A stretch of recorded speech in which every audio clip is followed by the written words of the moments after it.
Hey, we're here at the 2012 Lancaster Archery Classic. I'm with Greg Poole. Greg, let's talk a little bit about bows. What are your bow choices and why? You know, outdoor versus indoor.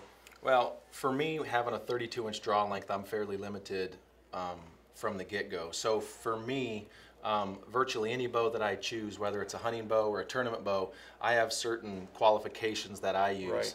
Right. For me, shooting a tournament, I generally won't shoot anything under a 40-inch axle-to-axle bow with 7.5 or so brace height. Now, for me, with the length of my power stroke, that's just pretty much what I have to do. Right. Now, when I make a recommendation to someone else, there's kind of a formula that I use.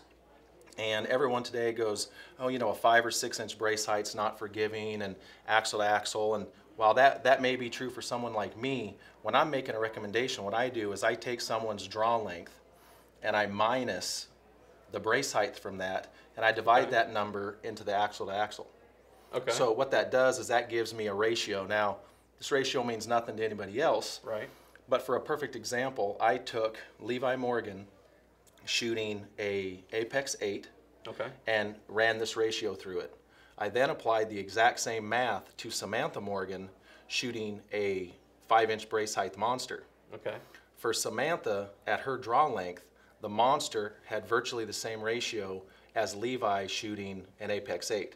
No. So what that means is, regardless of your draw length, if you apply that ratio, you're going to be able to pick a bow for you. For instance, if someone has a 26-inch draw length and they're shooting a 40-inch axle-to-axle bow with an 8-inch brace height, that's, you know, I don't want to use the word overkill, but that's a lot of bow. Right. Now, for me to shoot a 32-inch axle-to-axle bow with a 6-inch brace height, that's not going to be very forgiving for me. The ratio is not going to be where it needs to be. Right. So for me, I apply that ratio when I'm to myself, and I apply that ratio when I'm making a recommendation. So the one thing that I always try to tell people is, don't just go off axle-to-axle and brace height. You have to apply your particular draw length to that ratio to find out what's going to be a forgiving bow for you. Okay. A forgiving bow for me might be too much bow technically for a guy like you. Right.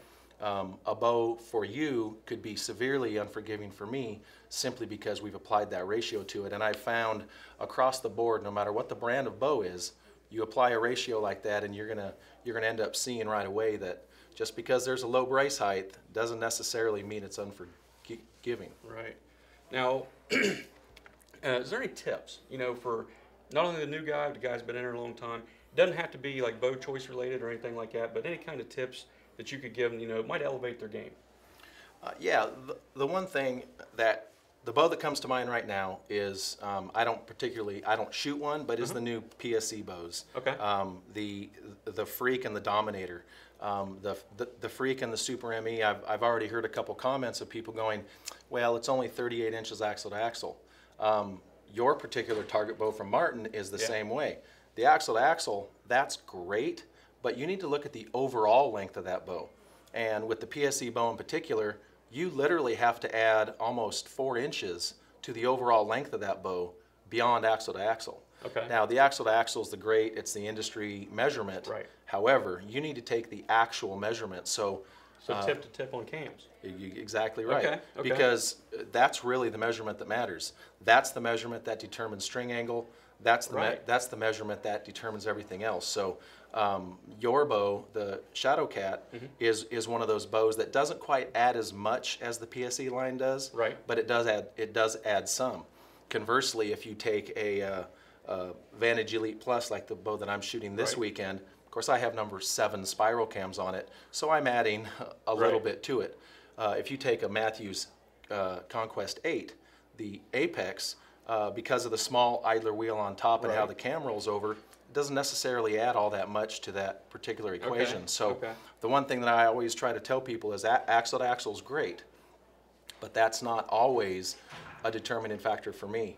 The other thing is, depending on the bow company, I'll use the Vantage Elite Plus that I shoot as an example. When you look in their book, it goes off of a certain cam size.